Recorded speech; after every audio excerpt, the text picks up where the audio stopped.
अस्सलामुअलैकुम सारे दोस्तों ਨੂੰ सलाम जी। उम्मीद करते हैं सारे दोस्त खैरो अफीयत नाल होणगे। तो अज दी वीडियो जनाब किचन गार्डन के मतलब तो तुसी देख रहे हो कि असी आ पिछे सब्जियां लगा दित्तियां। तो मेरी कोशिश तो होंगी कि फरवरी के पहले हफ्ते लगावां सब्ज़ी, लेकिन किसी वजह के नाल थोड़ा जिहा लेट हो गया। लेकिन फिर भी फरवरी का महीना जिहड़ा ना बेहतरीन महीना सब्ज़ी लगाने वास्ते। वैसे तो लोग मार्च अप्रैल तक सब्ज़ी लगाई जाते रहंदे आ, तो लेकिन वो लेट हो जाती है। जिहड़ी सब्ज़ी फरवरी च लगनी ना वो बड़े टाइम नाल तैयार होंदी आ, ते ओहदा बड़ा फ़ायदा।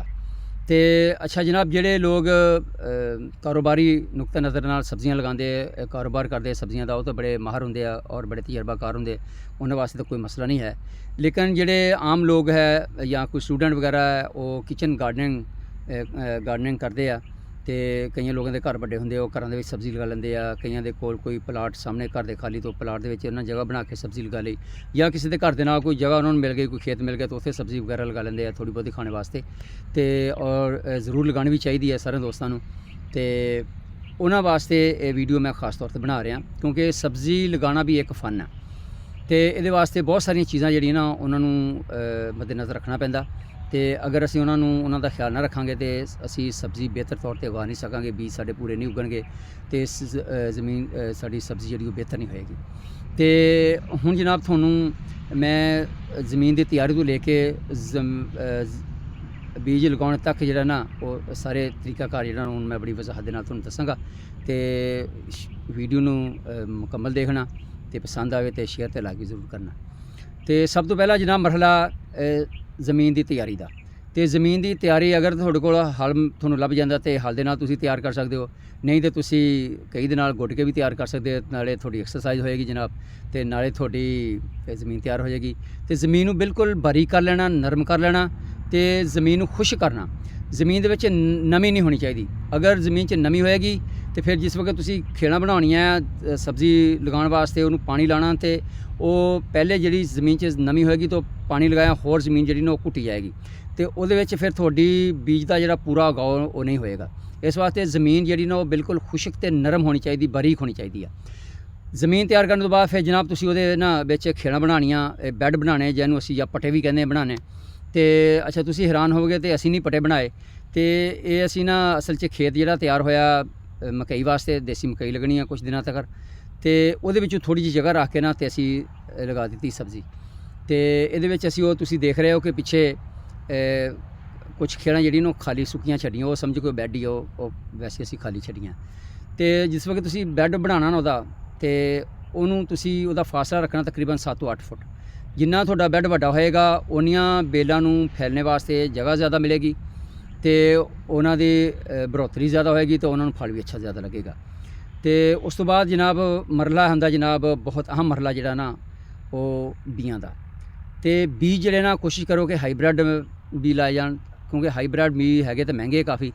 तो लेकिन उहदा फ़ायदा यह होंदा कि एक तो उन्होंने बहुत जल्दी फल लगना शुरू हो जाता, सब्ज़ी बहुत जल्दी लगना शुरू हो जाती है, फिर उन्होंने सब्ज़ी लगती बहुत ज़्यादा। तो इस वास्ते कोशिश करो हाईब्रिड बीज लगाने की, अगर नहीं भी है तो दूसरे भी तुसीं लगा सकते हो। तो फिर बीज लगाने का टाइम तो सब तो अहम चीज़ जी ना वो पानी लगाना। जिस वक्त तुसीं खाला नूं पानी लगाना, तो खाला पूरा उपर तक नहीं भरना, 2 इंच तक ना पानी जिहड़ा वो नीचे रखना। जिस तरह तुसीं पिछे देख रहे हो कि खेल दे विच पानी लगा है, तो पानी जिहड़ा उपर सिरे तो 2 इंच नीचे है। फिर तुसीं पानी लाने तो बाद फौरन बीज नहीं लगाना, तकरीबन 1 घंटे तो लाके ते अद्धे घंटे तो लाके 1 घंटा तक तुसीं उन्होंने छोड़ देना। फिर पानी जिहड़ा ना वो उहदा सैलाब उपर तक चढ़ेगी, फिर उत्ते जिहड़ी नरम जगह सैलाब नाल होई है ना उहदे विच तुसीं बीज लगाना। अच्छा जी, बीज जिहड़े ना वो भी 2 किस्म के ने।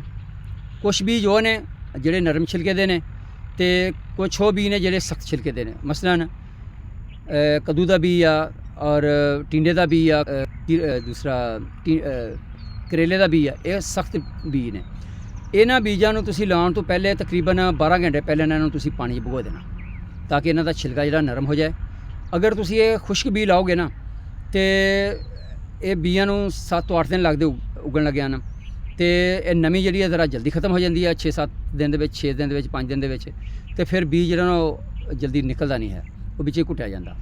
तो जे अगर उन्होंने तुसीं पहले भेज दोगे, उसका छिलका नरम हो जाएगा, ਤੇ ਉਹ ਜਲਦੀ ਬੀਜ ਫਟ ਕੇ ਤੇ ਉਹ ਨਰਮ ਉਹਦੇ ਜਦੋਂ ਬੈਡ ਨਰਮ ਹੀ ਹੋਏਗਾ ਨਾ ਉਹਦੀ ਨਮੀ ਦੇ ਵਿੱਚ ਵਿੱਚ ਹੀ ਉਹ ਬੀਜ ਜਿਹੜਾ ਨਾ ਉੱਗ ਜਾਏਗਾ। ਅਤੇ ਜਿਹੜੇ ਨਰਮ ਛਿਲਕੇ ਵਾਲੇ ਬੀਜ ਮਸਲਨ ਭਿੰਡੀ ਆ, ਘੀਆ ਤੋਰੀ ਆ, ਜਾਂ ਲੋਬੀਆ ਜਾਂ ਤਰਾਂ ਜਾਂ ਖੀਰੇ ਵਗੈਰਾ ਨੇ, ਉਹਨਾਂ ਨੂੰ ਭੇਣ ਦੀ ਕੋਈ ਜ਼ਰੂਰਤ ਨਹੀਂ, ਉਹ ਵੈਸੇ ਤੁਸੀਂ ਖੁਸ਼ਕੀ ਲਗਾ ਦੇਣੇ ਆ। ਤੇ ਅੱਛਾ ਜੀ, ਇਸ ਤੋਂ ਬਾਅਦ ਬੀਜ ਜਿਹੜਾ ਤੁਸੀਂ ਨਾ ਉਹ ਨਰਮ ਜਗ੍ਹਾ ਜਿਹੜੀ ਉੱਪਰ ਜਿੱਥੇ ਸਲਾਬ ਚੜੀ ਨਾ ਉੱਥੇ ਲਗਾਉਣੇ ਨੇ। ਅਗਰ ਤੁਸੀਂ ਪਾਣੀ ਵਾਲੀ ਜਗ੍ਹਾ ਤੇ ਬੀਜ ਲਗਾਤੇ ਜਿੱਥੇ ਤੱਕ ਪਾਣੀ ਗਿਆ ਤੇ ਫਿਰ ਬੀਜ ਵੀ ਥੋੜੇ ਨਹੀਂ ਜੰਮਣੇ, ਉਹਦਾ ਵੀ ਗਾਉ ਬਹੁਤ ਘੱਟ ਹੁੰਦਾ, ਕਿਉਂਕਿ ਇਹ ਜ਼ਮੀਨ ਜਿਹੜੀ ਜਿਸ ਵਕਤ ਇਹਨੇ ਖੁਸ਼ਕ ਹੋਣਾ ਤੇ ਬੀਜ ਨੂੰ ਇਹਨੇ ਘੁੱਟ ਦੇਣਾ ਤੇ ਉਹਦੀ ਵਜ੍ਹਾ ਨਾਲ ਤੁਹਾਡਾ ਫਿਰ ਅਗਾਓ ਨਹੀਂ ਹੋਣਾ। ਤੇ ਇਹ ਚੰਦ ਇੱਕ ਅਹਿਮ ਚੀਜ਼ਾਂ ਸੀਗੀਆਂ ਜਿਹੜੀਆਂ ਮੱਦੇਨਜ਼ਰ ਰੱਖਣੀਆਂ ਬਹੁਤ ਜ਼ਰੂਰੀ ਆ, ਤਾਂ ਕਿ ਤੁਹਾਡੀ ਜ਼ਿਆਦਾ ਤੋਂ ਜ਼ਿਆਦਾ ਬਿਹਤਰ ਜਿਹੜੀ ਨਾ ਸਬਜ਼ੀ ਹੋ ਸਕੇ। ਫਿਰ ਤੁਸੀਂ ਇਹਨੂੰ 8 ਦਿਨ ਬਾਅਦ ਪਾਣੀ ਲਗਾਉਣਾ ਤਾਂ ਕਿ ਜਿਹੜੇ ਕੁਛ ਵੀ ਨਹੀਂ ਉਗੇ ਉਹਨਾਂ ਨੂੰ ਵੀ ਨਮੀ ਮਿਲੇ, ਤੇ ਨਮੀ ਮਿਲਣ ਤੋਂ ਬਾਅਦ ਉਹ ਵੀ ਉਗ ਜਾਣ। ਤੇ ਜਿਸ ਵਕਤ ਸਾਰੇ ਬੀਜ ਉਗ ਜਾਣ ਤੇ ਫਿਰ ਉਹਨੂੰ ਤੁਸੀਂ ਗੋਡੀ ਕਰਨੀ ਆ। ਅਗਰ ਚੰਦ ਬੀਜ ਨਿਕਲਿਆ ਤੇ ਗੋਡੀ ਕਰੋਗੇ ਤਾਂ ਫਿਰ ਬਹੁਤ ਸਾਰੇ ਬੀਜ ਜਿਹੜੇ ਹਾਲੇ ਨਹੀਂ ਨਿਕਲਣ ਵਾਲੇ ਉਹ ਗੋਡੀ ਦੇ ਦੌਰਾਨ ਉਹ ਵੱਢੇ ਜਾਣਗੇ। ਤੇ ਉਮੀਦ ਆ ਕਿ ਵੀਡੀਓ ਜਿਹੜੀ ਹੈ ਤੁਹਾਨੂੰ ਪਸੰਦ ਆਏਗੀ, ਤੇ ਅਗਰ ਵੀਡੀਓ ਅੱਛੀ ਲੱਗੇ ਤਾਂ ਇਹਨੂੰ ਸ਼ੇਅਰ ਤੇ ਲਾਈਕ ਜ਼ਰੂਰ ਕਰਨਾ। ਬਹੁਤ ਮਿਹਰਬਾਨੀ, ਬਹੁਤ ਸ਼ੁਕਰੀਆ।